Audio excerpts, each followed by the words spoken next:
Speaking of loving someone, Aaron Gulbranson is with us with the Tennessee Faith and Freedom Coalition. We love having him on. Getting his don't make me blush. Do you, I don't know that I've ever asked you this question. Do you have kids? No. How old? No, I said no, I don't. Oh, you don't? No. Oh, okay. So do you get into Halloween at all? Occasionally. There's been a couple of years. Let's see. Man. The adults have taken it over. To tell on myself, let's see. One year I was the pro wrestler Sting. In That's 2008. And so I spent the night phone banking at for John McCain against Barack Obama that particular Halloween. Now, I mean, the problem with me is when I'm not dressed up in the suit and all that stuff, I do like my pro wrestling T-shirts, so I can very easily put a hat on and then I'll say, "Oh, this is my costume." But no, I don't go all out. My wife will wear. She's got a skeleton onesie that she's able to wear to the pharmacy at work, so she has a good time with that. And yeah, so she'll do that. But it's more like the goodies and the brownies and all the stuff. Now, I know you did a whole thing about candy corn a few weeks ago that I was listening to intently. Are you a candy corn aficionado? No, but I do love the Lewis Black bit on it. Well, here's the deal. Well, here's the thing. That is a good bit. So I try to, on my show, not to make a matter of taste a matter of fact. Right. Because I bristle when people do that. Right. When people come on and say, well, hot dogs are awful. And you say, well, I like hot dogs. No, they're horrible. Well, I like hot dogs. No, they're awful. That sounds like how certain people do politics and in general. Well, you're right about that. Yeah, he's a rhino. Well, he's a rhino because he disagreed with you on one thing. Or if he likes hot dogs, apparently. Well, yeah, sure. And so, I mean, I don't begrudge you if you don't care for candy corn, so be it. I like candy corn. I'm a candy corn fan. No, I do agree with Lewis Black, though. I do think that they made every last bit of candy corn in existence in circulation in the year 1910.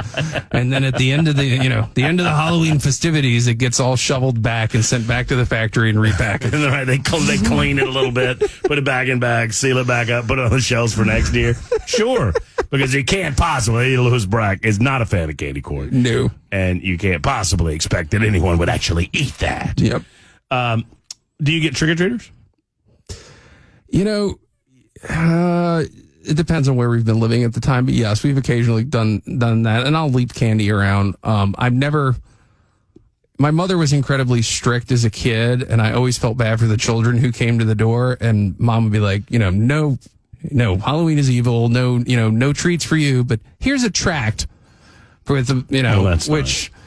I do believe in spreading the word of God as much as you possibly can, but I don't think annoying a child who's expecting a candy is the greatest way to get them closer to Jesus. I got toothpaste one year. That was the best I came to, or closest I came. Like somebody gave you one of those little things, like, you expect candy, and they threw a little thing of toothpaste in here. Did you get it like a piece of paper and a pencil too, and they turned it into a back-to-school holiday? I mean, come on.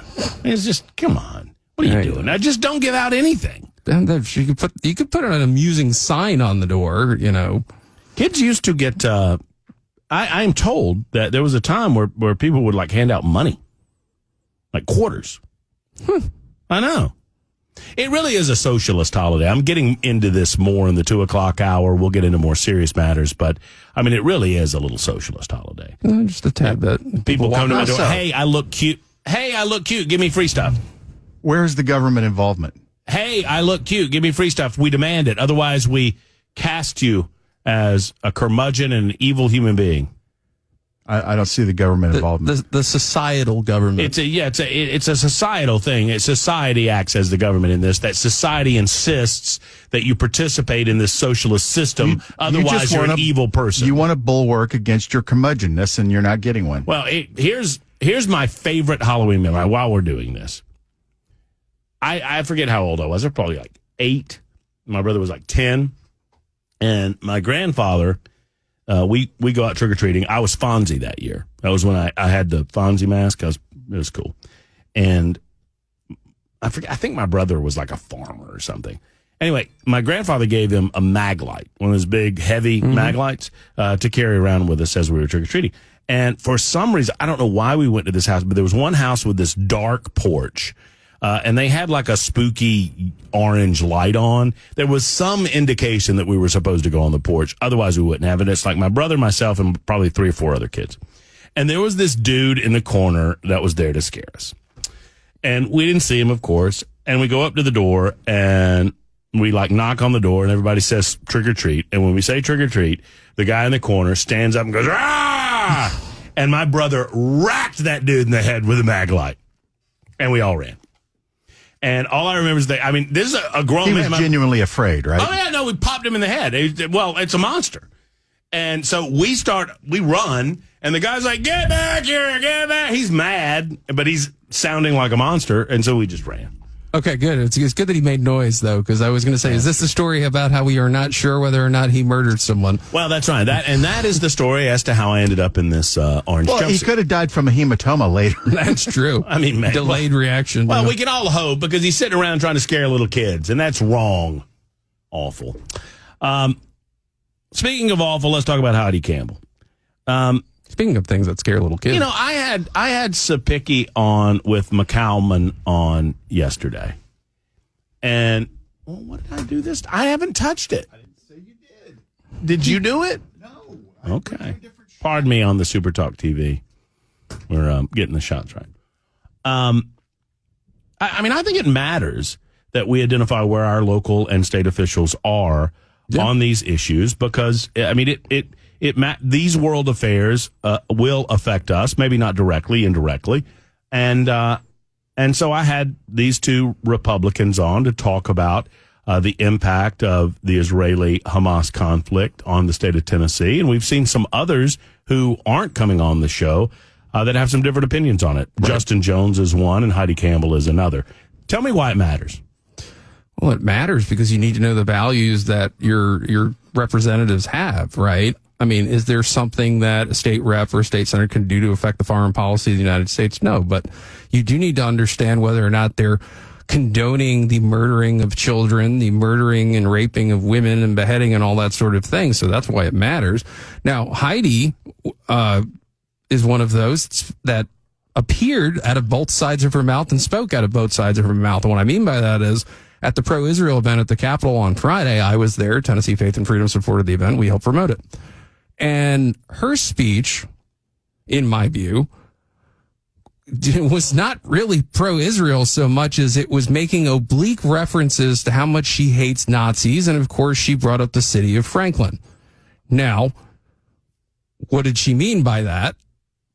To bring up the election, of course, she was talking about Gabrielle Hansen and her association with the 5 Nazis in the whole bloody state of Tennessee that all managed to hang out with her. And so she used that to make a political point against people that would never vote for her. Now, on that particular front, she was not wrong. But then, and that's pretty much the substance of her speech, but then a couple days later on Sunday, she appears, and the Tennessee Star reported that she appeared at a anti-Israel rally. And if you hear the things that they chant at these things, from the river to the sea, which means exterminate all Jewish and Israeli life in the land of Israel, number of other things that were chanted, but, tantamount to death to Israel. So, Campbell obviously was trying to be a little politician on Friday, and then came out on Sunday and was the worst of politicians, in my view. So she made this vague reference to Nazism and kind of tied Franklin into it. Yeah. Well, if that's the case, then kudos to Franklin. Right. Because last election cycle, the one candidate that had any association or refused to denounce association with neo-Nazis was destroyed by the polls. Right. Yep. And Franklin, despite what some have suggested over the past several months, I don't believe that Franklin's a liberal place. No, it's not.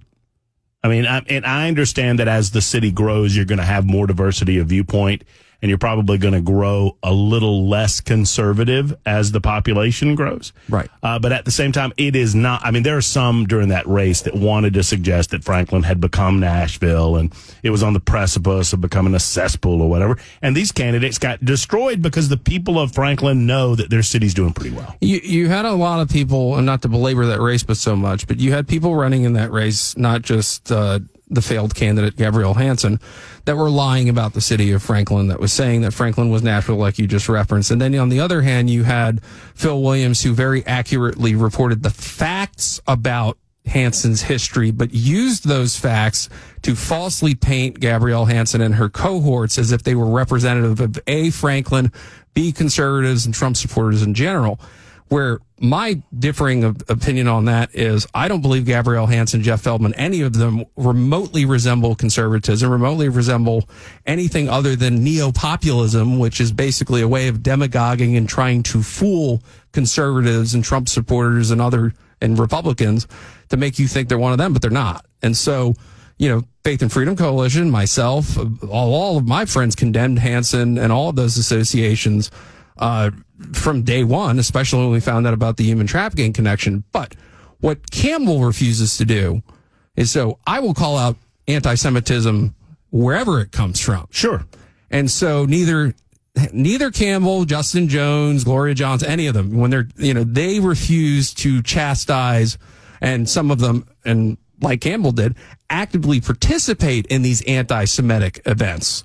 And this is what we're seeing all around the country, not just here, but these specific, I've been calling Jones, and I think Campbell just made her audition for this, but Jones, Pearson, Johnson, now Afton Ben, and now Heidi Campbell is the Tennessee Hamas caucus. I think the days of the Tennessee Three are over. It's the Tennessee Hamas caucus.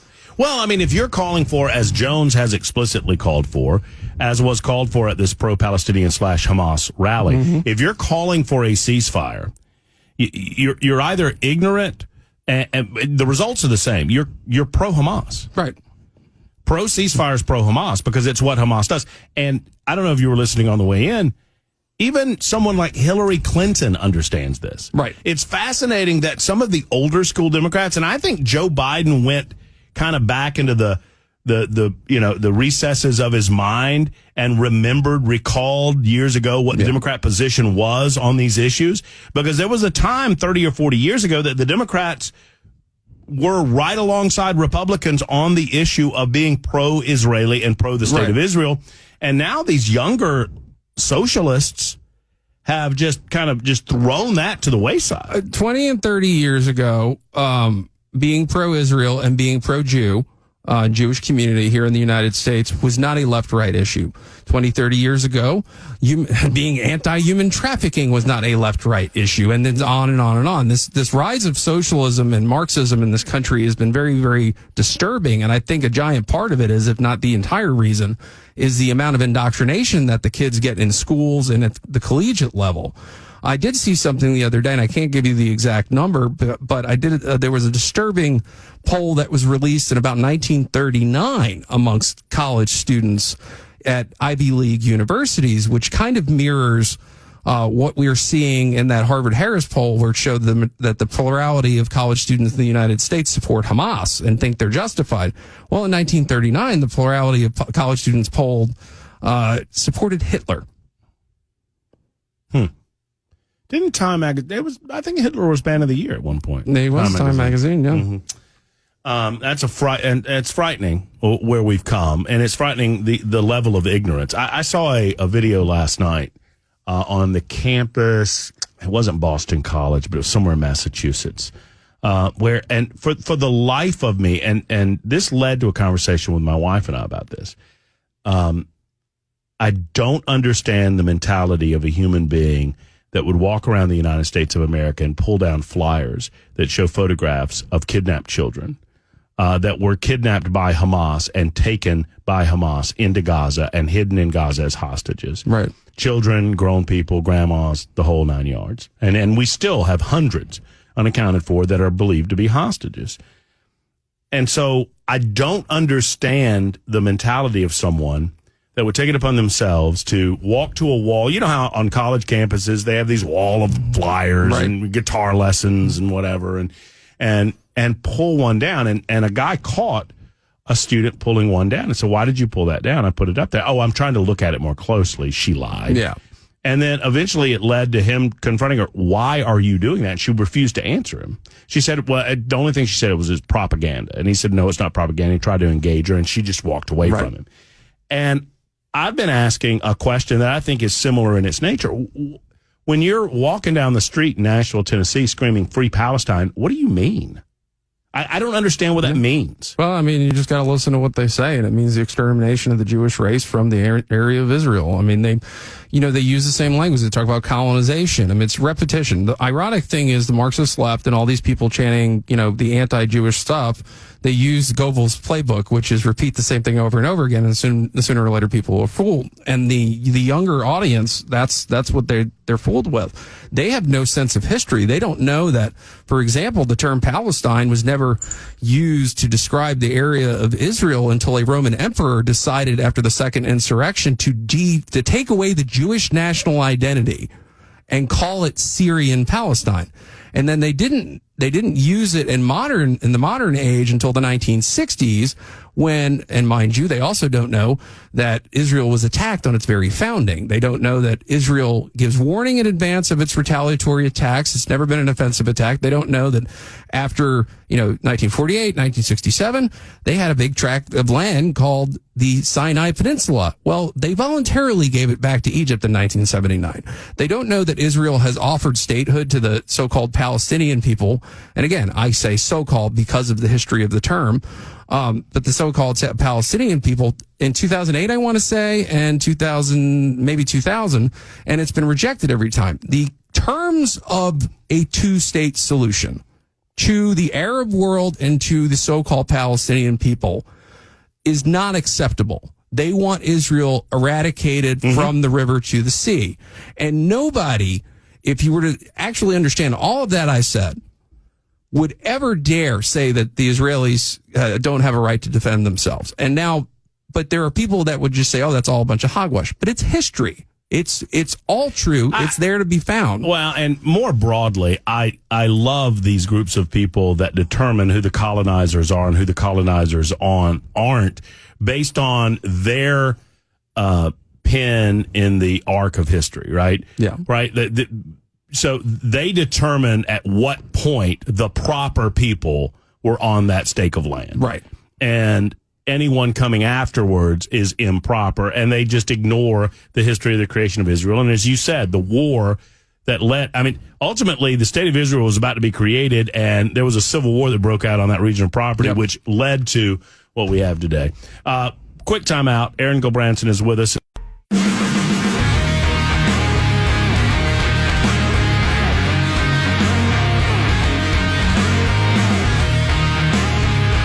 Super Talk 99.7 WTN. I've now convinced Gulbranson to occasionally sub in for me when I'm away. I've been begging him to do that for like the year and a half that I've known him, and he's now said that he would consider it. Is that it? Yeah. That's an official statement? Sure. That you'll consider it? I am happy to be one of the little men with microphone caucus, so we can Watch out. Watch out. You get a podcast about you. Oh, yeah. Put on your eyeliner. And any podcast that starts off promoting that 9/11 was an inside job and that George W. Bush had prior knowledge of the attacks on the American people on September 11th, 2001, and then goes on to talk about how much they don't like me, I'm going to wear that as a badge of honor. Mm. And I think you would too. Listen, I'm happy to be on your side against Osama bin Humble. So. Not to put High priest of the Westboro Baptist Church. What does it say? What does it say about our institutions of higher learning that we have the amount? I mean, I'm trying to give some level of benefit of the doubt to these skulls of mush, because when I was in college in the early 1990s, I remember when I'm 19, 20. I desperately wanted to be a part of something, and I was hopelessly idealistic and naive. But I grew out of it. And you know what I mean? So I want to believe that these skulls of mush will grow out of it, and it's just a part of life.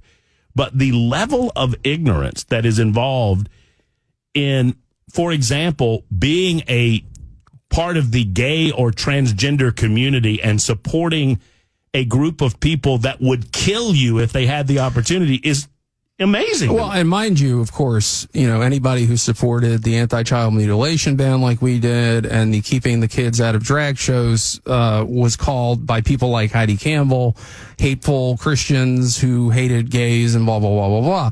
Meanwhile, these people we're supporting, obviously, the good guys in the Israeli conflict, but they're supporting, and the Heidi Camels of the world and the Justin Joneses of the world are supporting the very people that would actually kill and actually do kill gay and trans and all that other side of that community. It's an ironic, well, what it shows you is the politicians themselves in this case are utterly full of it.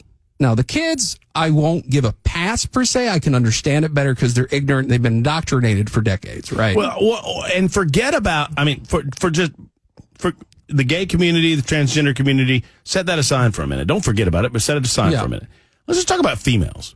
Mm-hmm. Any female that supports Hamas, you understand that Hamas believes in a system of government and religion that any man is allowed to subjugate you as a woman based on your being female. Any man. Hamas, Hezbollah, Iran, and are waging their own war on women, and that's what they call their normal society. Right. We're not arguing over the right to life over there. They're arguing over the right to essentially exist because women are treated like property over there. Right. I mean, if you think you don't have the right to choose in the United States of America, you don't have the right to choose what you wear. Right. In Gaza. I mean, that is chosen for you by men. Yep.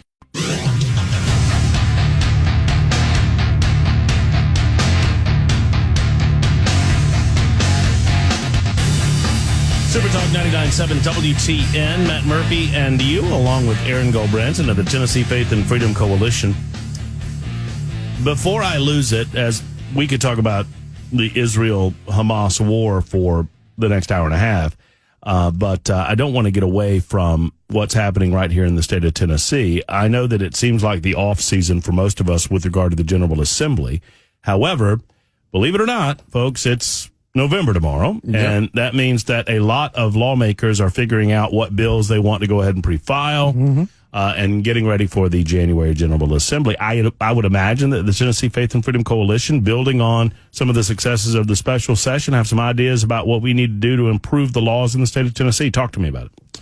Well, as we've been working on, there is no off season if you're committed to what you're doing, right? So I maintain constant contact with members of the General Assembly and other groups around the state. And so, of course, we're working on, I had 2 meetings this week. Some of them may be combined, but we're basically looking at roughly 10 bits of legislation that will gut the human trafficking industry in the state of Tennessee. There's other things that you also work with. I mean, you advocate for various policy positions, that the governor can, or various agencies can do. But that's been this biggest specific thing. This is kind of a little geeky thing, but just so people kind of understand how the process works. As you said, legislators are right now thinking about what they're going to file, right? What bills they're seeking comment from their constituents. They usually start doing it around, in a rough way around September. Bills typically start getting filed in December. And then you have, January 8th or 9th or so, they go into session. You really start seeing consideration of legislation about 2 weeks after that. So this is your coalition building phase, your formation phase. If you know what you're really doing, and you go at it in a smart way, before the bill's filed, you kind of know where it's going to go because you've done your pre-work, right? This is not a process where you want to go, hey, I got a really good idea on December 31st. And just describe, and not just for, there are good lobbying organizations and there are not so good lobbying organizations. Really depends on, what side of the ideological spectrum you're on. I believe that Tennessee Faith and Freedom in its, just over a year existence, has been a great positive force in this state. And I say that to you, and I say that to Aaron number 2, and I say that to anyone else listening, that I believe in what you guys do. Thank you. And you know that. Yeah. And I think a lot of lawmakers do as well. What is life like? What do you do? I guess for those that don't understand the process, and I think I got it. I'm not there with you every step of the way, but it's a matter of building relationships with lawmakers and pressing upon them the importance of aspects of the legislation, particularly in child and human trafficking that you guys talk about often. Yeah. In terms of human trafficking, it's really actually the biggest thing was just raising awareness, right? Because it's something when they're explained to it, all the legislators go for it. On other topics, I've got to tell you, sometimes, and this happens with everybody, sometimes somebody gets a really good idea that they think that something should be law. And as it turns out, maybe it already is a law. It's just there needs to be a better enforcement mechanism. It's a collaborative process. The biggest thing that I don't do, and I've never done this, is dictate to the General Assembly or any other leader, because they may have a way to make my idea better. I may have a way to make their idea better. And also, when it comes to matters of what is and isn't law, the average person doesn't have the time nor the resources, but even the people that lobby don't necessarily get the facts of the law and the state code properly right. So you have to walk into a meeting with these guys during your relationship and have an open mind. I mean, I never sit there and go, I have 10 things. I wrote this down on a piece of paper. I typed it up all fancy, and this is exactly how this is going to happen.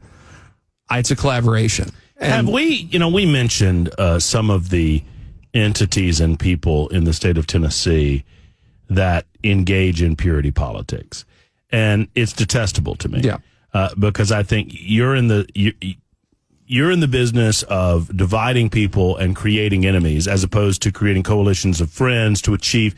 My grandfather always said it's better to get 50% of something than 100% of nothing. Right. And I mean, and I understand that they are a dividing force. Have we more broadly, maybe not in Tennessee, but in America, lost the art of the idea? I mean, compromise is not necessarily losing. Never let the perfect be the enemy of the good. My whole thing, when I had a conversation, I had a conversation today with somebody, and it was, one of the things that we're looking at is increased penalties for traffickers. And I'll just use this as a specific topic. If I am sitting here and telling you that you're a rhino unless you're giving the exact number of years that I want, and I'm going to dictate to you exactly what law you're going to pass, otherwise you're a rhino, well, that's dumb on me, because this is a process. I can move the ball down the field. Maybe you get half of what you're looking for. Ronald Reagan was one of the greatest coalition builders we've ever had in this country, and he had an 80-20 rule. And I think if we applied the 80-20 rule today, we wouldn't have the razor-thin margin in the U.S. House of Representatives that we currently have, and we wouldn't be staring at the fiscal cliff that we're about to fall off of. Well, and there's certain, and I'm not a part of Club Republican. I'm not a part of any club that would have me as a member, so I don't pretend to be. That's why I get so amused when the purity politicians or the purity pundits refer to me as a rhino, because I've never claimed to be a Republican, so I don't know how I can be a Republican in name only if I don't claim it. That said, it occurs to me, you mentioned Reagan. Reagan was in the business of finding ways to bring people into the tent and to demonstrate to them that maybe if they, and that's not to say to compromise certain principles. I understand that there are certain principles that are non-compromisable. That's not what we're discussing. But we are talking about drawing people in with sunshine and a smile, as opposed to what I see a lot of people doing nowadays, and that is they're in the business of booting as many people out as they possibly can. Yeah, and that's why I came up with the term neo-populist. There's a subsect of that group that wants to, I don't think they're for smaller government. I think that they're for very large government. They just want to be the ones wielding the power of large government. They want to dictate to the politicians and the people that the politicians represent.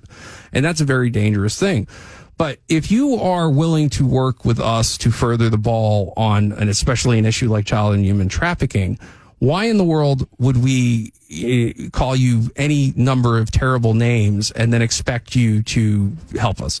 Well, it's the reason, and let me circle back. And this is, your presence here today is not for the host of this show to pat you on the back and congratulate you, but you and the Tennessee Faith and Freedom Coalition were against the special session. You stated it. Mm-hmm. You publicly spoke, if you will, to Governor Lee and stated your reasons publicly why you thought it was a bad idea. Governor Lee said it's happening. We're going to see that it happens. And instead of just running around the state talking about what an awful person Lee was, you figured out, okay, what ways can we advance an agenda that matters to Tennesseans, that advances our cause and a cause that's going to be good for everyone, and you accomplished that. Right. That's the way that you turn lemons into lemonade. Right. 100%. And that's how you should do it. If you listen, it would be really fun to pull all the levers of well, it'd be a headache. But if you could dictate everything that could happen in the history of the world, you probably wouldn't like the world you created, any individual person. But when you're bashing your head against the wall and at the same time you're grabbing other people's heads and bashing them against the wall because you're not doing every single thing you want, you can't get anything accomplished. And that's right. Once we realized that there was nothing we could do, we couldn't move the rock, it was going to happen, special session was going to happen. How do we then work as hard as we possibly can to make something good happen? And we have a very good foundation of anti-trafficking legislation that passed that is going to be all the more important. It's a building block for what we're going to do in January. And we have very good partners in the General Assembly. Governor Lee has been a great working partner on the issue of child and human trafficking. And we've made clear we may disagree in the future, but we'll tell you that to your face. We'll tell you honestly, and we'll tell you why. We're not going to lie about your voting record like other people do. We're not going to lie about your voting record or proposals to raise money. We don't do that. I think Tennessee is getting ready to, at least I'm hopeful, and we are blessed to live in a state where we have this ability. But I think it should be a bell cow for the way the rest of the country should react to government money. And I'm talking about the Department of Education spending, federal Department of Education spending. Because I'm hearing from the General Assembly that we're almost to a point where we can turn that money down. Yeah. Which gives the state of Tennessee a beautiful autonomy to make their own decisions about the direction of education in this state. And it also sends a message, and I think it's a message that needs to be sent to Washington, D.C., that you are spending far too much money. Right. And far too long, states have gobbled that money up that's borrowed against our future, our grandkids and our great-grandkids. And it's time that we recognize the importance of turning that money down. And I applaud the leadership of this state for their courage in attempting to do this, something that has gotten a lot of frustration and just backlash from the political left. Well, and it's a recognition of who the true enemy is, right? I can see, I mean, I would argue 100%, but I'm sure there could be something I could miss. Every bad thing we have going on in this country has some sort of political or cultural Marxism component to it, right? And of course, a lot of that indoctrination of the youth comes through the Department of Education, right? That's a very good thing, but it's very, very important. I would say, don't trust a bloody word. Anybody who tells you that Marxism is not a threat to this country, those people don't know what they're talking about. They're actually enabling it by saying those kinds of things. And you have to do everything to make a better life for your kids. And in politics, I would say follow the Reagan rule as much as you possibly can. Don't break your unbreakable lines, and also fight Marxism. And probably should reverse some of those orders, but.